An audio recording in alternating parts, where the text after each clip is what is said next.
Bonjour, chers frères et sœurs en Christ, dans la vraie paix que Seigneur Jésus-Christ donne, mais que le monde recherche en vain dans la gloire, dans la richesse, dans la célébrité et dans toutes ces choses qui ne concourent pas substantiellement à l'objectif pour lequel nous sommes ici sur terre, à savoir sauver nos âmes par la foi en notre Seigneur et Sauveur Jésus-Christ. Le menu de ce matin s'intitule Toi qui n'as pas de douleur. Et le texte principal nous vient du livre d'Ésaïe 51 au verset 1. Ouvrons nos Bibles, allons dans Ésaïe 54, verset 1. Qu'est-ce que nous pouvons lire dans Ésaïe 54, verset 1? Nous lisons, Réjouis-toi stérile, toi qui n'enfantes plus. Fais éclater ton allégresse et ta joie, toi qui n'as plus de douleur. Car les fils de la délaissée seront plus nombreux que les fils de celle qui est mariée, dit l'Éternel. Dans ce passage, en fait, nous pouvons noter deux états auxquels Dieu annonce le bonheur, à savoir la stérile, l'état de stérilité, en fait, la femme stérile, l'état de stérilité, et l'absence de douleur, donc la femme qui n'a pas de douleur. S'il est bien facile de comprendre que la femme stérile soit consolée, il est tout de même surprenant que celle qui n'a plus de douleur soit aussi consolée. Oui, pourquoi consoler une femme qui n'a pas de douleur? Pourquoi consoler une personne qui n'a pas de douleur? Quelle est la logique qui peut sous-tendre une telle consolation? La logique est simplement anatomique, donc liée à l'anatomie humaine. Pourquoi? Parce que les douleurs, en fait, des règles chez les femmes sont un signe de leur capacité de procréer. De même que les douleurs liées aux épreuves difficiles en Christ sont un signe que les chrétiens sont encore fertiles en Jésus-Christ. Oui, autant une femme stérile ne connaît les douleurs de l'enfantement et qu'une femme ménopausée ne connaît les douleurs des règles, autant un chrétien sans persécution ni épreuve ne peut produire du fruit en Jésus-Christ. Oui, comprenons bien cette, cette sagesse de Dieu.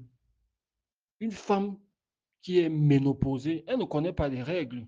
Et on sait bien que certaines femmes ont des douleurs pendant les règles.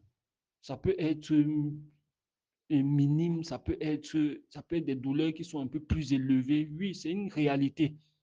C'est une réalité. La femme ménopausée ou la femme stérile, en fait, ne connaît pas les douleurs de l'enfantement. La femme ménopausée ne connaît pas les douleurs, la gêne que produisent les règles. Elle ne connaît pas cela. Et elle peut se retrouver, une femme qui est ménopausée ou stérile, parce que stérile marquée par le fait de ne pas avoir des règles, peut envier même celle qui a des règles, celle qui connaît ces douleurs-là. Comme une femme stérile peut envier la femme qui met au monde un enfant dans ses douleurs. Elle aimerait mettre au monde un enfant. Elle est prête à supporter ses douleurs. Elle veut véritablement vivre ses douleurs si c'est le prix à payer pour avoir un enfant. Et voyons bien la perversité qu'il y a aujourd'hui, la perversité de la médecine qui, qui, est, qui est toujours en train d'encourager, ou du moins qui constamment encourage les femmes à fuir le fait d'accoucher normalement en subissant les douleurs de l'enfantement. Oui, aujourd'hui, quand une femme arrive à l'hôpital, dès qu'elle est enceinte, on pense d'abord à l'opérer. Et beaucoup, aimant la facilité, décident, refusent d'accepter de souffrir, refusent, c'est même une punition en fait, c'est qu'elle refuse, c'est la rébellion, on refuse la punition que Dieu avait infligée à Ève à cause de son péché. Et on sait que dans la punition, il y a aussi, on va dire quoi, dans la punition, il y a un, un objectif de restauration. C'est-à-dire qu'un enfant qui s'est mal comporté, on le punit en sachant que après la punition, il sera restauré. C'est-à-dire que le parent recommencera à vivre avec lui normalement. Mais s'il refuse la punition, il y a un problème. Il y a un problème. En fait, il dégrade sa relation avec son parent. Et c'est ça, cet esprit de, de rébellion envers Dieu. Non, on ne veut pas connaître les douleurs de l'enfantement. On va vite dans la facilité, on opère. Et forcément, il y a une différence entre un enfant qui a été opéré et un enfant qui est né par la voie normale suite aux douleurs de l'enfantement de sa maman. Ça veut dire quoi? Ça veut dire que fuit cette douleur-là. Celui qui ne veut pas cette douleur, comment on va dire quoi? Une femme stérile ne connaît pas la douleur de l'enfantement. Une femme stérile ne connaît pas la douleur de l'enfantement. Mais une femme qui procrée, elle va connaître la douleur de l'enfantement. Comme une femme ménopausée ne connaît pas les douleurs des règles. Mais une femme qui, en fait, une femme qui connaît, qui peut procréer, elle connaît ses règles. Ce n'est pas de manière absolue, mais c'est une réalité liée à l'anatomie, liée au système de procréation ou bien au système de fertilité de la femme. Et voyons bien que la femme, très souvent, est un signe est une préfiguration de l'Église. Ici, Dieu parle de la femme, en fait, aussi comme, en fait, c'est une préfiguration soit de l'Église, ça veut dire que d'un groupe de personnes qui se réunissent autour du Seigneur, préfiguré autrefois par le peuple de Dieu. Comme ça peut être un chrétien, ça peut être la préfiguration d'un chrétien, d'un serviteur ou d'une servante de l'Éternel. Autant une femme stérile dont on ne connaît pas les douleurs de l'enfantement et une femme monopausée, les douleurs des règles, autant un chrétien sans persécution ni épreuve ne peut produire du fruit en Christ. Nombreux, malheureusement, se réjouissent de n'avoir pas de douleur en Christ. Et très souvent, c'est quoi? Comment est-ce qu'ils font pour parvenir à, à cet état? C'est parce que lorsque les épreuves surviennent, ils les esquivent en régnant le Seigneur Jésus-Christ. Oui, lorsque l'épreuve arrive, on dit qu'il faut se corrompre ici. C'est une épreuve. Dieu dit, montre ta beauté, montre que tu m'aimes. Souffre pour moi. On dit que bon, je vais alors faire comment? S'il ne fait pas, le dossier ne va pas passer. OK, on corrompt. Et dès qu'on corrompt comme ça, c'est bon. On a fui les douleurs de l'enfantement ou les douleurs des règles. Conséquence, on est stérile, on ne produit pas de fruits. On ne produit pas de fruits. Quand Dieu dit montre, quand le Seigneur Jésus dit viens montrer ta beauté ici, là, viens montrer que tu es mon épouse et que parmi les caractéristiques de ta beauté, de la beauté de mon épouse, il y a on va dire quoi, la fidélité, il y a l'absence d'impureté, il y a la haine de la corruption, la haine de l'amour du monde. Non, beaucoup se comportent comme, comment on appelle cette reine-là, Vasti.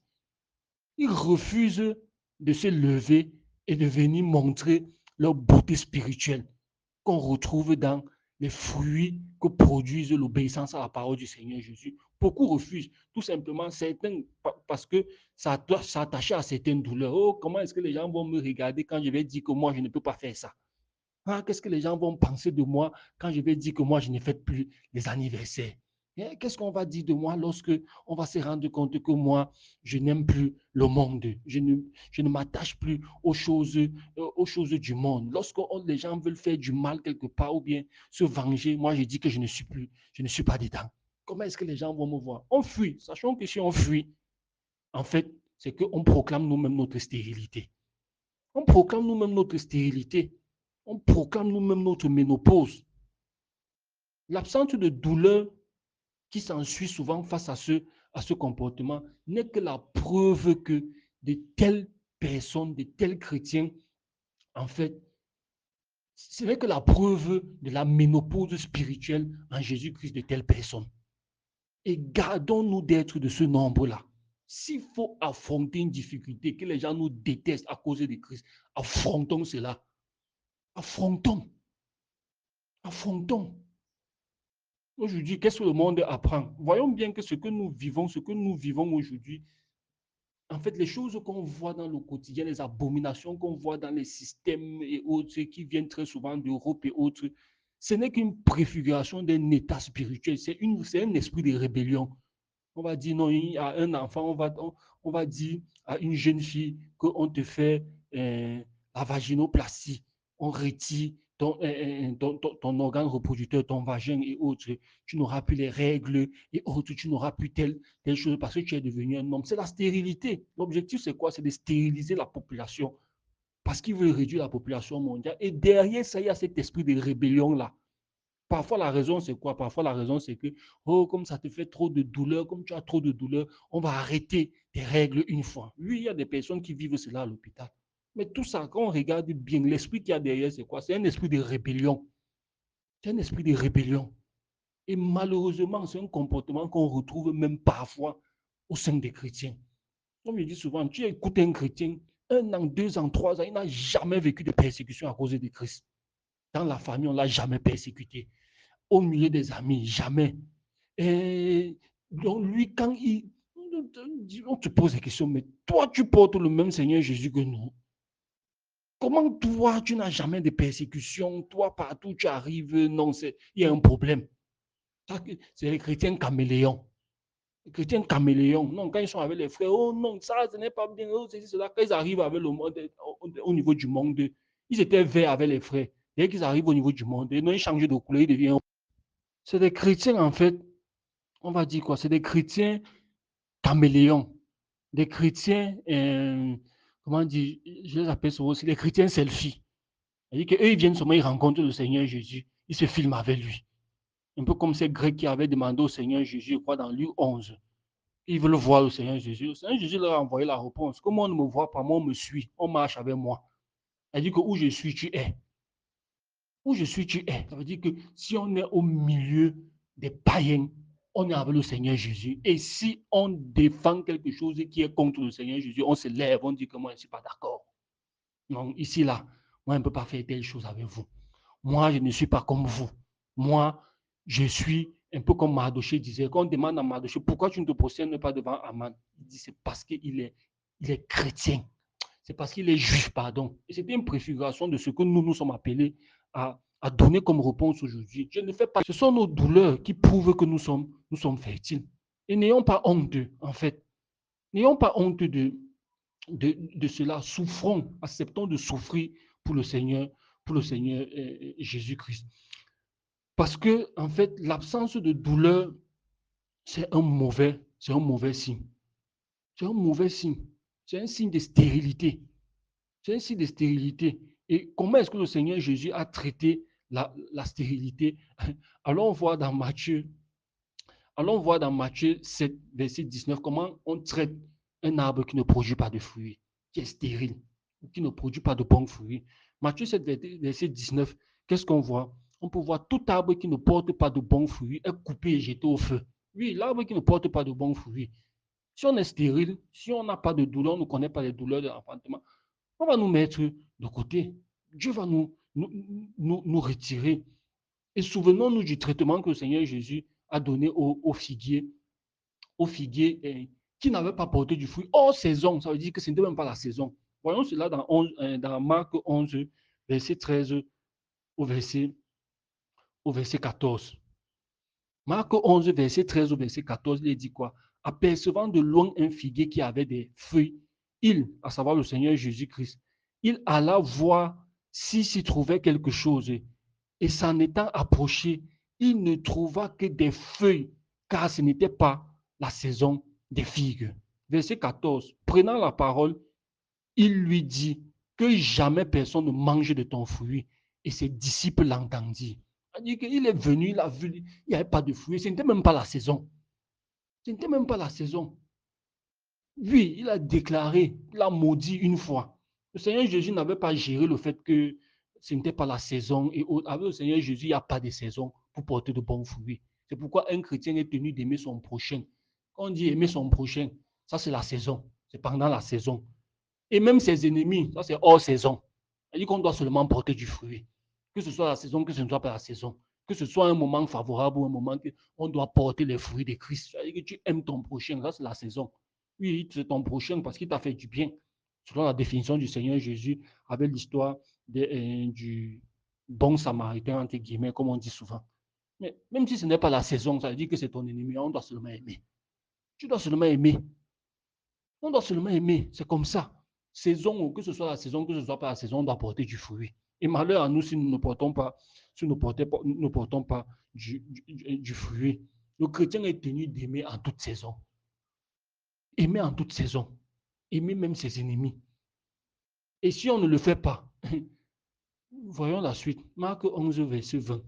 Il est dit, Marc 11, verset 20, le matin, en passant, les disciples virent le figuier séché jusqu'aux racines.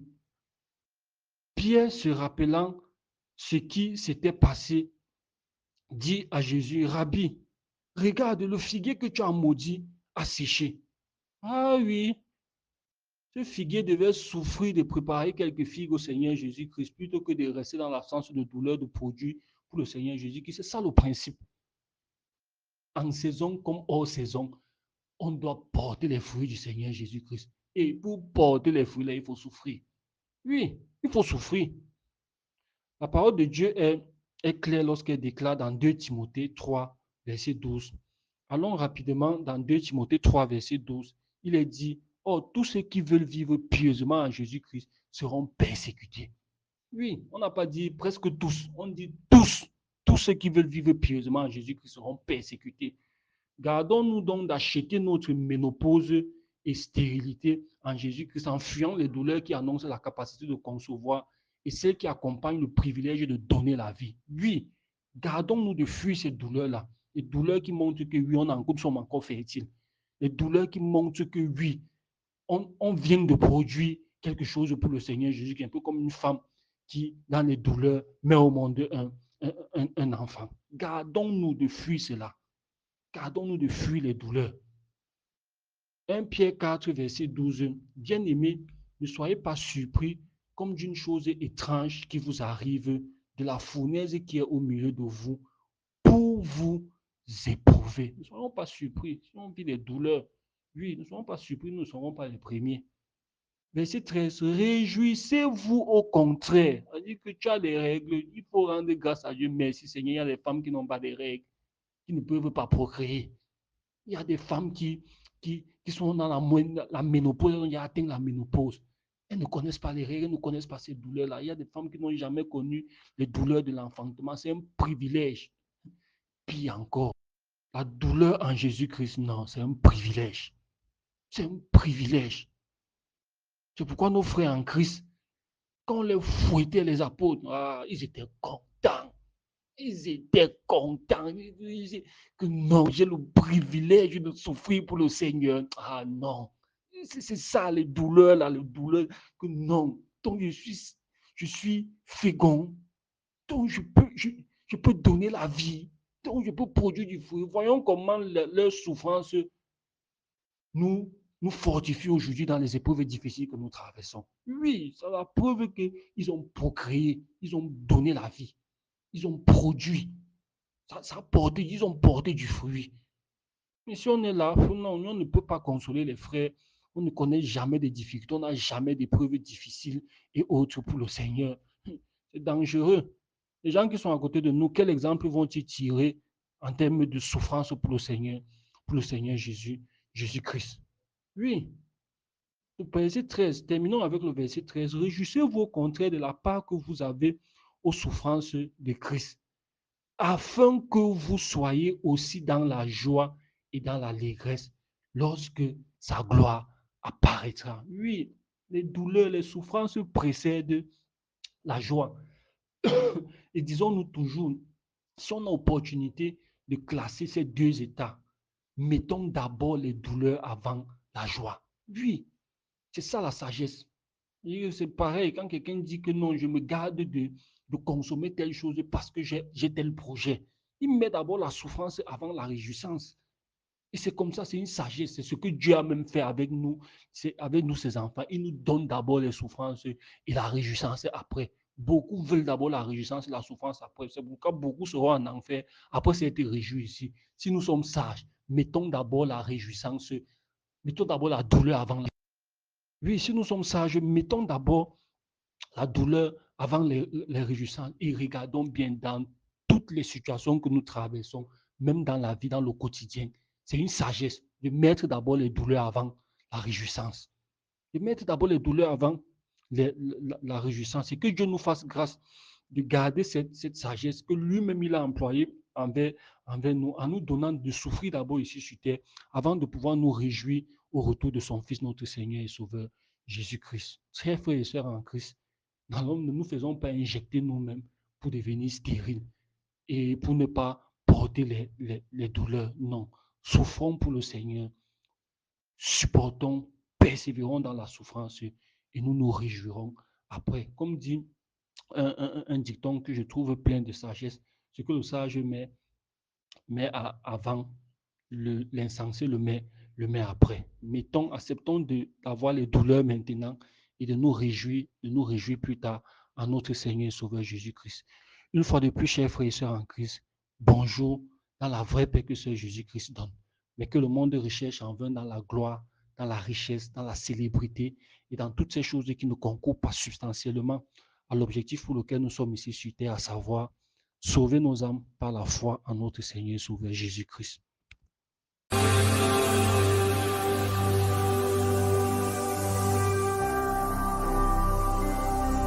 Jésus-Christ TV,